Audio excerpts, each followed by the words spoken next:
Saliba, eu estou aqui esperando para poder fazer as perguntas, mas eu não vou resistir aqui. Porque você já falou de 3 missões do Espírito Santo em ação, né?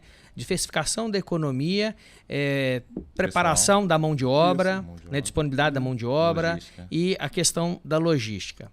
A pergunta que eu queria te fazer é o seguinte, isso aí, se a gente parasse só nessas 3 missões, já seria um baita desafio, né? E a pergunta é o seguinte, nós que estamos aqui já há algumas décadas, né? Você que é da Gema, capixaba da Gema, um dos raros entrevistados nossos, realmente capixaba, né? Filho da terra. Como que a gente pode crescer sem perder isso aqui que nós temos, né? Essa vida confortável, essa facilidade de mobilidade que a gente tem, né?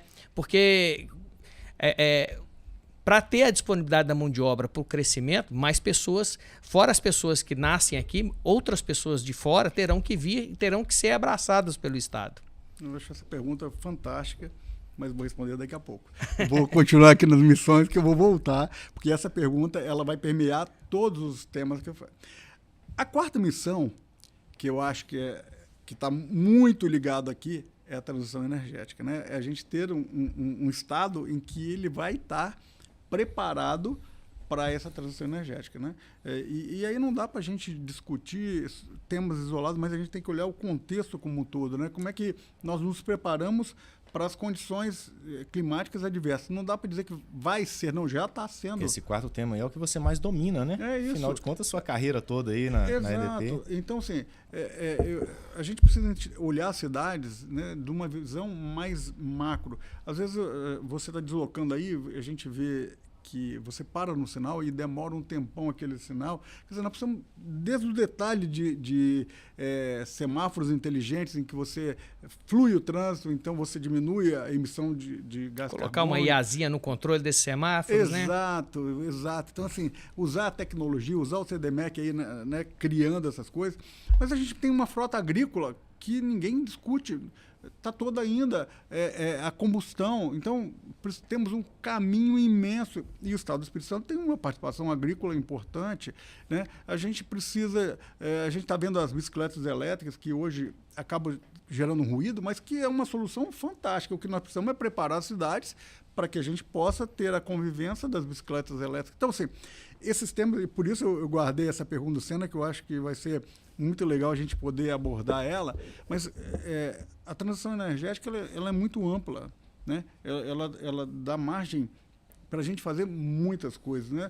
Não é só a geração fotovoltaica, isso é um pedaço da história, mas a gente tem inúmeras ações de engenharia, de tecnologia e de comportamento da sociedade que a gente muda esse resultado. E a transição energética, assim que a gente vê, pelo menos aqui no Espírito Santo, eu vejo muito mais a parte solar mesmo, porque vento, a gente tem o mapa eólico aí, que a gente vê que a gente tem boa capacidade de vento, mas offshore e muito alto, né? Teria que ser aquelas baitas usinas eólicas. A offshore... Eu acho que a transição energética realmente é no segmento aí de solar. A offshore é mais um desejo do que uma realidade, né? Porque existe todo um arcabouço regulatório que ainda está sendo construído. Já houve algum avanço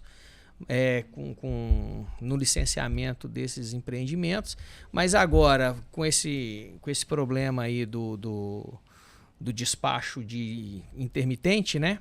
Que está tendo o curtailment, vários projetos foram postos em suspensão. Pois é, mas o que é legal é que o ES em Ação vai abordando esses temas e traça um rumo, né? Você está dando um rumo para o governo do Estado, não é isso? Exato. Nesse momento, quando o Senna fala que a gente está tendo aí a restrição, né? Hoje nós estamos tendo sobra de geração. Esse é o fato. Mas na medida que você desenvolve o Estado, você cresce o Estado, você tem mais consumo, você cabe mais geração, né? Então, essas coisas elas estão interrelacionadas o tempo todo. É o cachorro correndo atrás do rabo, né? E eu acho que é importante. Então, quando a gente está falando de geração fotovoltaica, acho que a gente avançou muito, né? Demorou muito e, de repente, subiu uma rampa muito forte. Muito rápido. O Porto Central se discute ali que é um ponto importante. Se você olhar no mapa eólico, o Presidente Kennedy é um dos pontos onde pode ter uma geração eólica mais expressivo. Então, assim, é um dos temas que se discute para aquela região. E eu acho que talvez nesse momento não caiba, mas no futuro breve pode caber, né? Então, acho que é um tema, a transição energética é fundamental, é urgente, né? Não dá para... Cada dia que a gente perde, a gente está comprometendo o futuro, então acho que... Mas tem tecnologias, né, Saliba, que hoje, por exemplo, antes da gente começar a gravação aqui, a gente estava discutindo sobre baterias termoacumuladoras, né? Onde lá em Israel, utilizando usinas solares de espelhos, né, concentrados, de raios solares concentrados, aquelas com espelhos côncavos, você esquenta um fluido, troca calor numa bateria, né? Essa bateria armazena e você tem uma geração firme através de uma turbina a vapor, 24/7. É isso.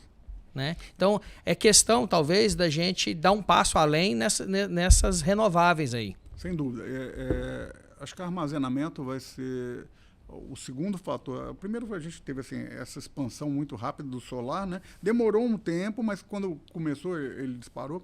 E eu acho que o armazenamento ele muda o perfil da relação consumidor-gerador, né? Então, vai mudar essa relação. Já tem muitas soluções, o BES, né, que a gente conhece aí, né?